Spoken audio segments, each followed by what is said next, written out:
Welcome to A. Scott Midnight Reads, a quiet corner of the dark where classic horror, mystery, and suspense tales are read in a soft, sleep-friendly voice. If you enjoy this kind of slow, atmospheric storytelling, like, comment, subscribe, and tap the notifications for future uploads. And if, like me, you keep a sleep playlist, feel free to add this video to your nightly rotation.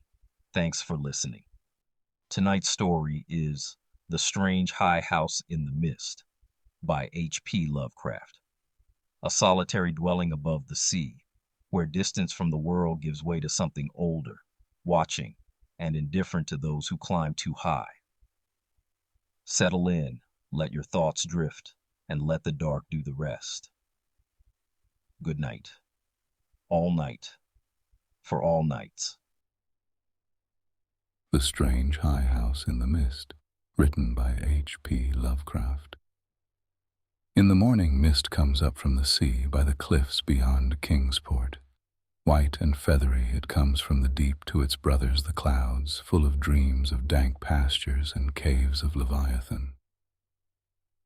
And later, in still summer rains on the steep roofs of poets, the clouds scatter bits of those dreams, that men shall not live without rumor of old, strange secrets and wonders that planets tell planets alone in the night.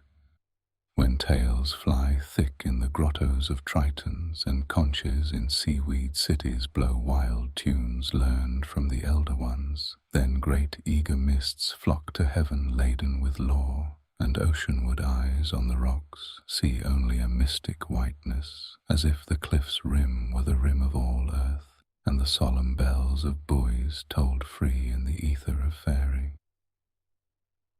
Now north of archaic Kingsport the crags climb lofty and curious, terrace on terrace, till the northernmost hangs in the sky like a grey frozen wind cloud.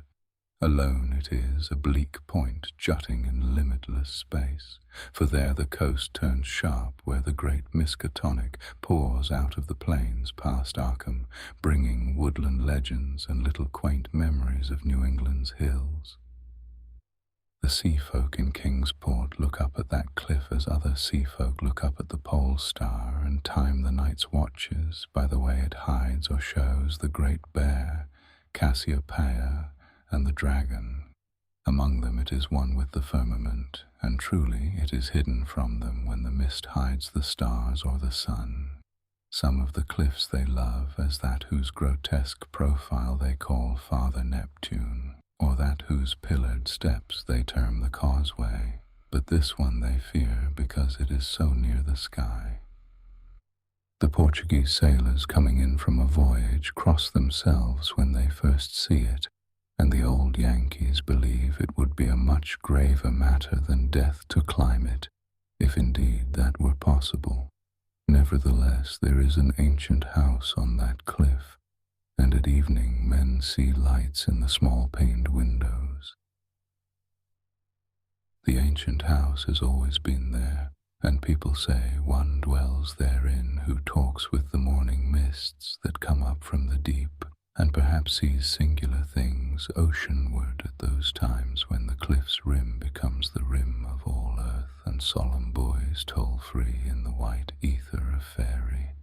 This they tell from hearsay, for that forbidding crag is always unvisited, and natives dislike to train telescopes on it. Summer boarders have indeed scanned it with jaunty binoculars, but have never seen more than the grey primeval roof, peaked and shingled, whose eaves come nearly to the grey foundations, and the dim yellow light of the little windows peeping out from under those eaves in the dusk. These summer people do not believe that the same one has lived in the ancient house for hundreds of years, but cannot prove their heresy to any real Kingsporter. Even the terrible old man who talks to leaden pendulums in bottles, buys groceries with centuried Spanish gold, and keeps stone idols in the yard of his antediluvian cottage in Water Street, can only say these things were the same when his grandfather was a boy and that must have been inconceivable ages ago, when Belcher or Shirley or Pownall or Bernard was governor of His Majesty's province of the Massachusetts Bay. Then one summer there came a philosopher into Kingsport. His name was Thomas Olney, and he taught ponderous things in a college by Narragansett Bay.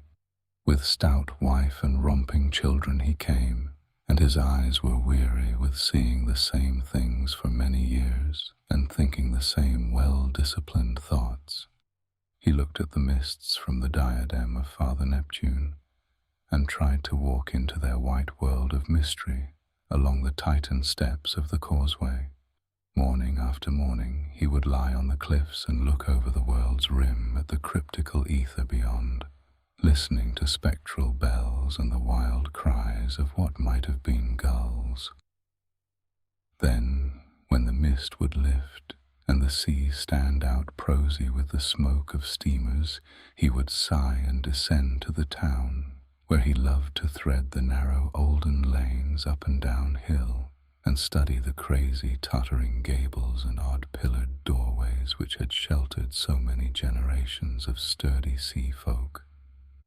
And he even talked with the terrible old man, who was not fond of strangers, and was invited into his fearsomely archaic cottage, where low ceilings and wormy panelling hear the echoes of disquieting soliloquies in the dark small hours.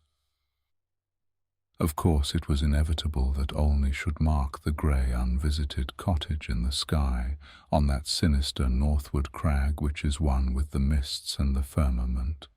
Always over Kingsport it hung, and always its mystery sounded in whispers through Kingsport's crooked alleys. The terrible old man wheezed a tale that his father had told him of lightning that shot one night up from that peaked cottage to the clouds of higher heaven, and Granny Orne, whose tiny gambrel-roofed abode in Ship Street is all covered with moss and ivy, croaked over something her grandmother had heard at second hand about shapes that flapped out of the eastern mists straight into the narrow single door of that unreachable place, for the door is set close to the edge of the crag toward the ocean, and glimpsed only from ships at sea. At length, being avid for new strange things and held back by neither the Kingsporter's fear nor the summer boarder's usual indolence, Olney made a very terrible resolve. Despite a conservative training, or because of it, for humdrum lives breed wistful longings of the unknown, he swore a great oath to scale that avoided Northern Cliff and visit the abnormally antique grey cottage in the sky. Very plausibly, his saner self argued that the place must be tenanted by people who reached it from inland along the easier ridge beside the Miskatonic's estuary. Probably they traded in Arkham, knowing how little Kingsport liked their habitation, or perhaps being unable to climb down the cliff on the Kingsport side. Olney walked out along the lesser cliffs to where the great crag leaped insolently up to consort with celestial things, and became very sure that no human feet could mount it or descend it on that beetling southern slope.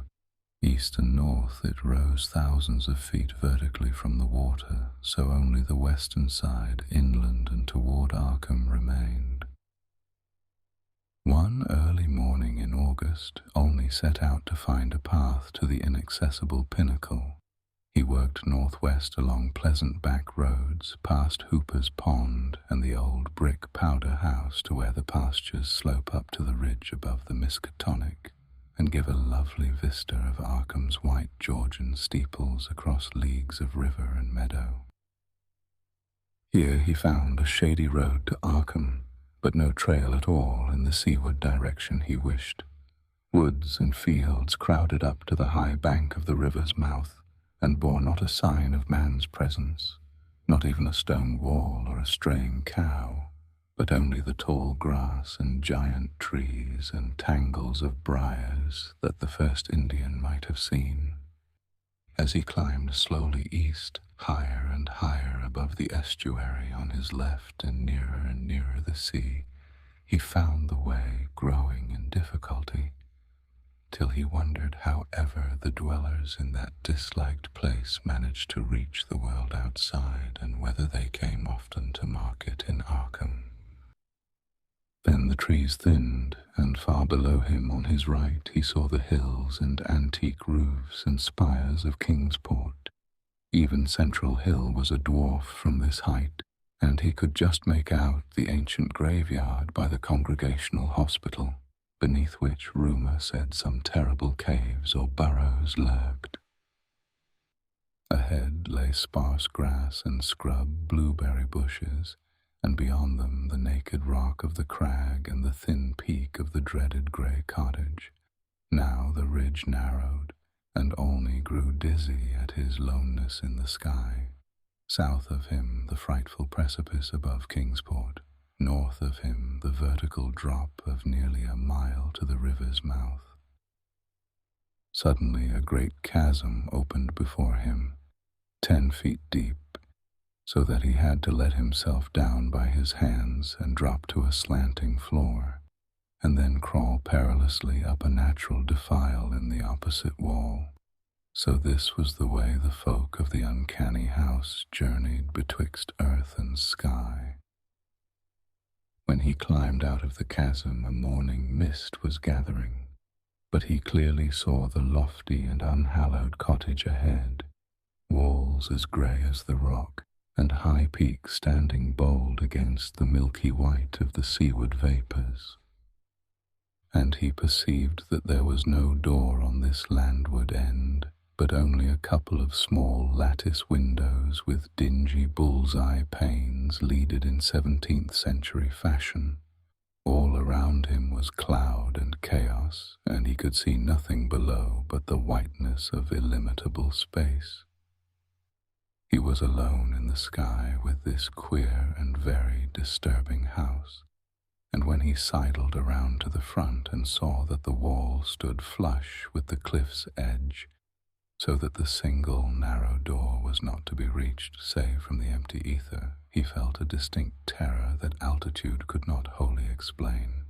and it was very odd that shingles so worm-eaten could survive, or bricks so crumbled still form a standing chimney. As the mist thickened, Olney crept around to the windows on the north and west and south sides, trying them, but finding them all locked. He was vaguely glad they were locked, because the more he saw of that house, the less he wished to get in. Then a sound halted him. He heard a lock rattle and bolt shoot, and a long creaking follow, as if a heavy door were slowly and cautiously opened. This was on the oceanward side that he could not see, where the narrow portal opened on blank space thousands of feet in the misty sky above the waves. Then there was heavy, deliberate tramping in the cottage, and Olney heard the windows opening, first on the north side opposite him, and then on the west just around the corner. Next would come the south windows, under the great low eaves on the side where he stood, and it must be said that he was more than uncomfortable as he thought of the detestable house on one side and the vacancy of upper air on the other. When a fumbling came in the nearer casements, he crept around to the west again, flattening himself against the wall beside the now opened windows. It was plain that the owner had come home, but he had not come from the land, nor from any balloon or airship that could be imagined.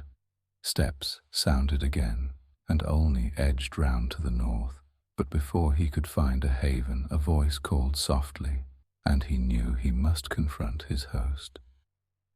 Stuck out of a west window was a great black-bearded face whose eyes shone phosphorescently with the imprint of unheard-of sights,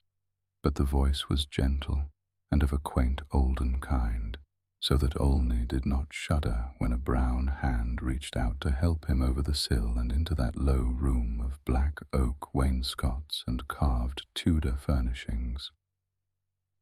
The man was clad in very ancient garments, and had about him an unplaceable nimbus of sea lore and dreams of tall galleons. Olney does not recall many of the wonders he told, or even who he was, but says that he was strange and kindly, and filled with the magic of unfathomed voids of time and space. The small room seemed green with a dim aqueous light, and Olney saw that the far windows to the east were not open but shut against the misty ether with dull thick panes like the bottoms of old bottles. That bearded host seemed young, yet looked out of eyes steeped in the elder mysteries, and from the tales of marvelous ancient things he related, it must be guessed that the village folk were right in saying he had communed with the mists of the sea and the clouds of the sky ever since there was any village to watch his taciturn dwelling from the plain below. And the day wore on, and still Olney listened to rumors of old times and far places, and heard how the kings of Atlantis fought with the slippery blasphemies that wriggled out of rifts in ocean's floor, and how the pillared and weedy temple of Poseidonis is still glimpsed at midnight by lost ships who know by its sight that they are lost. Years of the Titans were recalled, but the host grew timid when he spoke of the dim first age of chaos before the gods, or even the elder ones, were born, and when only the other gods came to dance on the peak of Hathag Kla in the stony desert near Ulthar, beyond the river Sky. It was at this point that there came a knocking on the door, that ancient door of nail-studded oak beyond which lay only the abyss of white cloud. Olney started in fright, but the bearded man motioned him to be still and tiptoed to the door to look out through a very small peephole. What he saw he did not like, so pressed his fingers to his lips and tiptoed around to shut and lock all the windows before returning to the ancient settle beside his guest. Then Olney saw, lingering against the translucent squares of each of the little dim windows, in succession a queer black outline as the caller moved inquisitively about before leaving, and he was glad his host had not answered the knocking, for there are strange objects in the great abyss, and the seeker of dreams must take care not to stir up or meet the wrong ones. Then the shadows began to gather, first little furtive ones under the table, and then bolder ones in the dark paneled corners, and the bearded man made enigmatical gestures of prayer, and lit tall candles in curiously wrought brass candlesticks. Frequently he would glance at the door as if he expected someone, and at length his glance seemed answered by a singular rapping which must have followed some very ancient and secret code. This time he did not even glance through the peephole, but swung the great oak bar and shot the bolt, unlatching the heavy door and flinging it wide to the stars in the mist. And then to the sound of obscure harmonies there floated into that room from the deep all the dreams and memories of earth's sunken mighty ones, and golden flames played about weedy locks, so that Olney was dazzled as he did them homage. Trident-bearing Neptune was there, and sportive Tritons and fantastic Nereids, and upon dolphins' backs was balanced a vast crenulate shell, wherein rode the grey and awful form of primal Nodens, lord of the great abyss, and the conches of the Tritons gave weird blasts, and the Nereids made strange sounds by striking on the grotesque resonant shells of unknown lurkers in black sea caves. Then hoary Nodens reached forth a wizened hand and helped Olney and his host into the vast shell, whereat the conches and the gongs set up a wild and awesome clamour, and out into the limitless ether reeled that fabulous train, the noise of whose shouting was lost in the echoes of thunder. All night in Kingsport they watched that lofty cliff when the storm and the mists gave them glimpses of it, and when toward the small hours the little dim windows went dark, they whispered of dread and disaster, and Olney's children and stout wife prayed to the bland proper God of Baptists, and hoped that the traveller would borrow an umbrella and rubbers unless the rain stopped by morning. Then dawn swam dripping and mist-wreathed out of the sea, and the buoys told solemn in vortices of white ether, and at noon elfin horns rang over the ocean as Olney, dry and light-footed, climbed down from the cliffs to antique Kingsport with the look of far places in his eyes. He could not recall what he had dreamed in the sky-perched hut of that still nameless hermit, or say how he had crept down that crag untraversed by other feet. Nor could he talk of these matters at all save with the terrible old man, who afterward mumbled queer things in his long white beard, vowing that the man who came down from that crag was not wholly the man who went up, and that somewhere under that grey peaked roof, or amidst inconceivable reaches of that sinister white mist, there lingered still the lost spirit of him who was Thomas Olney. And ever since that hour, through dull, dragging years of greyness and weariness, the philosopher has laboured and eaten and slept and done, uncomplaining, the suitable deeds of a citizen. Not any more does he long for the magic of farther hills, or sigh for secrets that peer like green reefs from a bottomless sea. The sameness of his days no longer gives him sorrow, and well-disciplined thoughts have grown enough for his imagination. His good wife waxes stouter and his children older and prosier and more useful, and he never fails to smile correctly with pride when the occasion calls for it. In his glance there is not any restless light, and if he ever listens for solemn bells or far elfin horns, it is only at night when old dreams are wandering.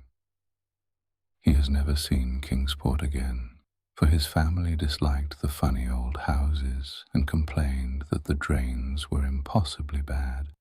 They have a trim bungalow now at Bristol Highlands, where no tall crags tower and the neighbours are urban and modern. But in Kingsport strange tales are abroad, and even the terrible old man admits a thing untold by his grandfather. For now, when the wind sweeps boisterous out of the north past the high ancient house that is one with the firmament, there is broken at last that ominous brooding silence ever before the bane of Kingsport's maritime cotters, and old folk tell of pleasing voices heard singing there, and of laughter that swells with joys beyond earth's joys, and say that at evening the little low windows are brighter than formerly. They say, too, that the fierce aurora comes oftener to that spot, shining blue in the north with visions of frozen worlds, while the crag and the cottage hang black and fantastic against wild coruscations, and the mists of the dawn are thicker, and sailors are not quite so sure that all the muffled seaward ringing is that of the solemn buoys. Worst of all, though, is the shrivelling of old fears in the hearts of Kingsport's young men, who grow prone to listen at night to the north wind's faint distant sounds. They swear no harm or pain can inhabit that high-peaked cottage, for in the new voices gladness beats, and with them the tinkle of laughter and music. What tales the sea mists may bring to that haunted and northernmost pinnacle they do not know, but they long to extract some hint of the wonders that knock at the cliff-yawning door when clouds are thickest, and patriarchs dread lest some day, one by one, they seek out that inaccessible peak in the sky, and learn what centuried secrets hide beneath the steep, shingled roof which is part of the rocks and the stars and the ancient fears of Kingsport. That those venturesome youths will come back they do not doubt, but they think a light may be gone from their eyes, and a will from their hearts, And they do not wish quaint Kingsport with its climbing lanes and archaic gables to drag listless down the years, while voice by voice the laughing chorus grows stronger and wilder in that unknown and terrible eyrie where mists and the dreams of mists stop to rest on their way from the sea to the skies. They do not wish the souls of their young men to leave the pleasant hearths and gambrel-roofed taverns of old Kingsport, nor do they wish the laughter and song in that high rocky place to grow louder.